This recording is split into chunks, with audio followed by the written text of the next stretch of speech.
what three-letter word goes in there? Ice. No. Because of the, B couldn't expand because of the, what, Jackie? The lid. Called Jackie. Well, his answer wasn't too far off.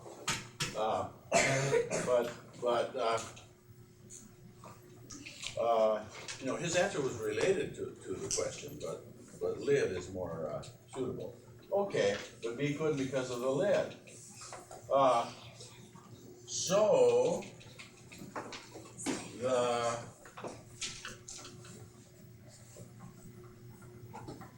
blank broke B. Now, what word has that many letters that fits and makes sense? Chase. Expanded. No. So the expanded broke B? Well, it's related, but it's not the right word. What word fits, Emily? Pressure fit? Pressure fits. I hope it fits. Maybe I didn't leave enough blank. Once in a while, I don't make enough blanks, and then nobody can figure out the right word. Okay, the pressure broke B. All right, that's all you have to have on your record sheet today, right there. Okay, but we're not done, because I'm gonna tell you some stories that are related to freezing water and pressure. Okay. When I was your age, 68 years ago,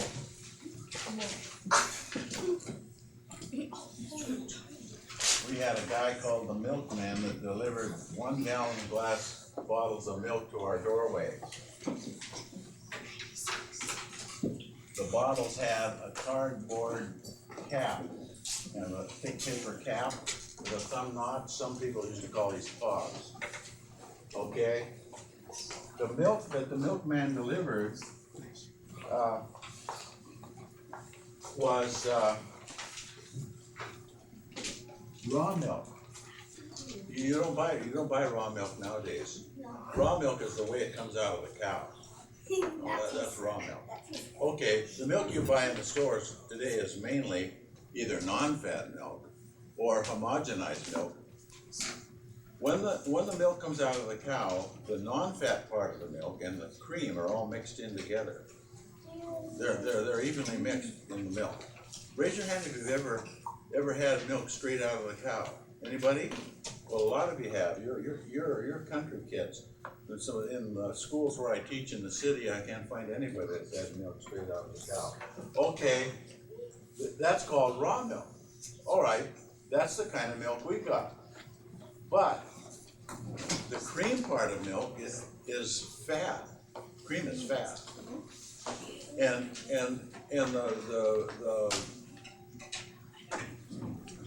the low fat or the non-fat part of the milk is almost all water. Cream is fat, and fat is less dense than water. So what does the cream do if you let it sit for a while? Who can figure out what the cream does if you let it sit for a while? What does it do? It floats. Okay, so when he brought it to us fresh out of the cow, it was all mixed up. But when he came before daylight. Hey, milk farmers have to get up really early. I wouldn't advise any of you to be a milk farmer unless you like to get up early. Okay, so by the time I went out to get it, just before I left for school, the cream had separated out. I'm gonna draw green cream because I don't have any yellow. Okay, the cream had separated out and was floating on top. Okay, that was during what was called the Great Depression. Hardly anybody had enough money to buy cream because cream is more expensive than non-fat milk. So that's how we got our cream. We carefully pour it off and use it on our cereal and coffee. Okay, the rest of this was non-fat milk, almost pure water. Okay, I look forward to freezing days when it got really low, like in the 20s, because by the time I went out to get the milk, the non-fat milk had frozen. So it expanded up to about here. How many percent? 8%. What happened to the cream when the non-fat milk froze and expanded? What happened to the cream? What do you think happened to the cream, Janelle? It came out. It got pushed up. It got pushed up.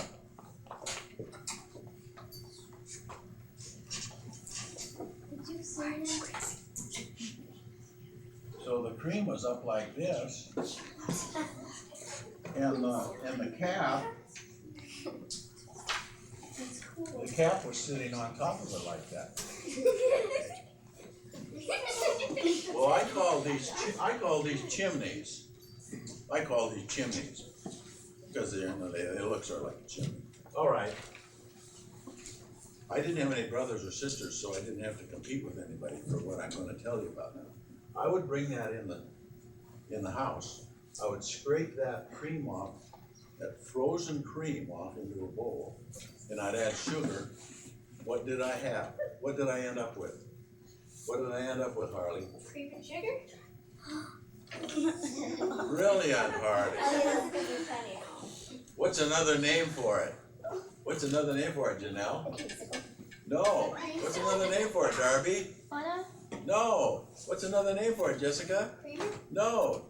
Emily? Whipped cream? No. Frozen cream with sugar in it. What can you call it? Kendall? Ice cream. That's how I got my ice cream. Yum, yum. Hey, that was the best ice cream in the world. It was frozen cream and sugar, nothing harmful in it.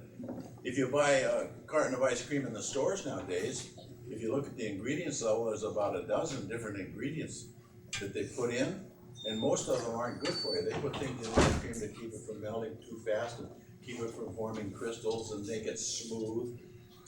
But most of those ingredients aren't particularly good for you. You probably shouldn't be eating them. I had the original, very healthful ice cream. Okay, now we're going to have. I'm going to tell you another. I'm going to have what's called a rapid fire focus now. Rapid fire. Have I ever done rapid fire in here? No. I've never used that term with you. Okay. In what kind of movies do you hear the phrase rapid fire? What kind of movies have the phrase rapid fire in them? What? Like military movies. Military movies, right. Well, rapid fire means nobody writes anything. A rapid fire focus is where nobody writes anything. We just have rapid fire questions and answers. All right, now, 2 peanut butter jars, identical, C and D. C is full and D isn't. Okay, the problem to be solved here is why is C full and D not full? All right, what would you like to know? Obviously there was a manipulated variable because I started with 2 identical jars. That's a control variable. Something different happened that caused D not to be full. What would you like to ask, Tanner? Did D not have a lid when evaporated? They neither one had a lid. The only reason they have lids right now is so it won't spill when I carry it in my box. They neither one had a lid during the experiment. But no, the other part of your question, no, D did not evaporate. Kendall? Did you pour some out of D? Huh? Did you pour any? I didn't pour any out of D, no. What do you think, Emily? Are we supposed to do it on a new record sheet? What? Are we supposed to do it on a new record sheet? No, you don't have to do any more writing. Oh. This is rapid fire. Jonathan? Did you fill D all the way up? I feel they were both completely full at the start of the experiment. No lids. Now there's something else that's very important you don't know yet. What's important that you don't know yet, Jeremy? Does C and D and D. C and D have completely water in it? C and D are just water. Right. Now that's one of the important things you need to know. C and D are just water. Okay. Now we're trying to figure out why D isn't full and C is. What would you like to know, Emily? Was D filled with hot water and C filled with cold water? No. They were both filled with room temperature water. Okay, now that's not as ridiculous a question as it might sound because She didn't know the answer. When is a question ridiculous? Did I tell you that? What's the only time a question is ridiculous? Kendall? If you already know the answer. Have you ever met anybody that asked a lot of questions they knew the answer to? Yeah. So have I. Okay. All right. Well, obviously something different happened to one of them. What, Jessica? Oh, it's all around. Huh? Are both same needs that are the legs all the way around? No, they don't have them. They didn't have lids. Oh. They didn't have lids. Well, I obviously did something different to one of them. Okay, well, I'm gonna have to help you out here a little bit, I guess, because you seem stumped. Okay. Here's C, peanut butter jar. Here's D, an identical peanut butter jar. What did I do next? What's the first thing I did? Oh, this is D. I guess you knew that was D, right? What did I do next, Stevie? I put water in it. Right. Okay, who knows, who thinks they know what I did next? What did I do next, Jackie? You put a lid on. No, they didn't have lids. What do you think I did next after I filled them with water? Emily? Did you put them in the freezer? I froze them. Okay, now, a day later, I opened the freezer. Who can tell me how C looked a day later after it was frozen? How should I change the diagram, Darby? It should have been 8% higher. 8% higher, she remembered that 8%. That water expands by 8%. Okay, who can tell me how D looked when I opened the freezer? Emily? 8% higher? It was 8% higher also. Has there been a manipulated variable applied yet? No. All right, what do you think I did next? The manipulated variable comes next. What did I do next that was a manipulated variable, do you think? Emily? Did you keep one in the freezer and take one out? No. What do you think I did next, Jackie? Or Jessica? Did you let one freeze? No, Tanner. Did you heat them? Huh? Did you heat them? No, I didn't heat them. Jeremy? Did you take them out and then, you took D and, cut off the 8% that got frozen? You can cut ice with a saw. So I cut that off and threw it away. Now, ice is solid water. What percent of the solid water was I throwing away? What percent, Wyatt? 8%. I was throwing away 8%. What percent of the liquid water would that be? What? 8%. 8%. Right. Okay. So,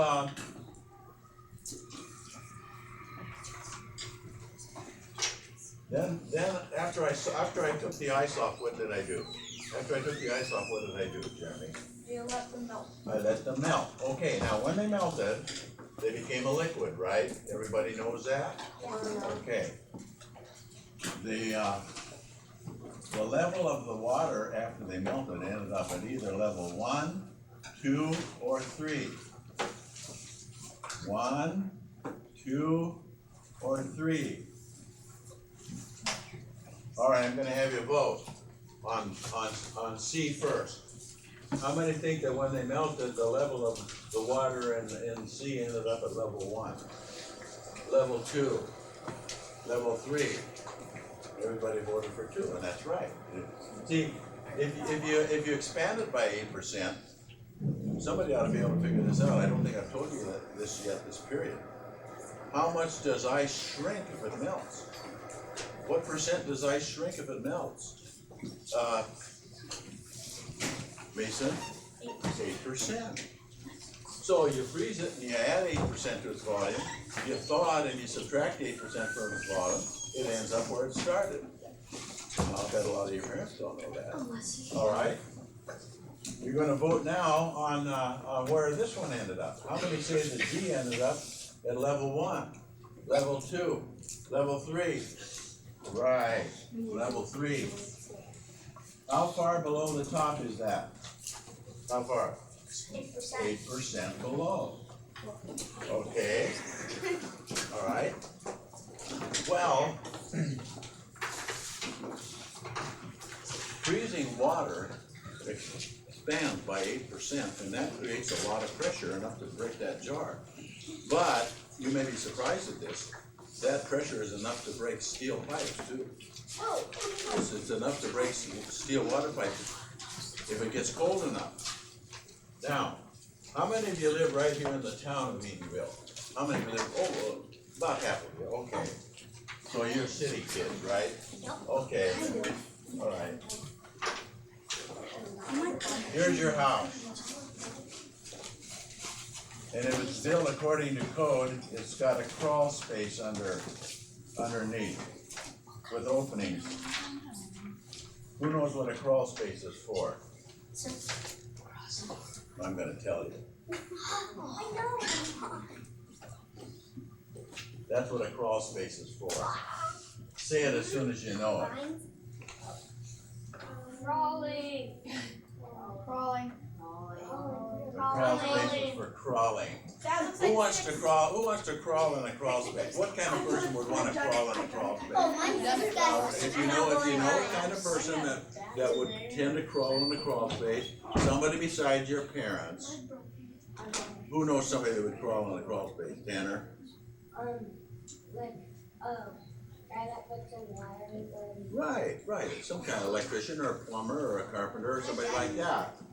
Do you have something else to say? Me. What? Oh, you crawl in the crawl space? I was under my house. How many of you have ever been in your crawl space?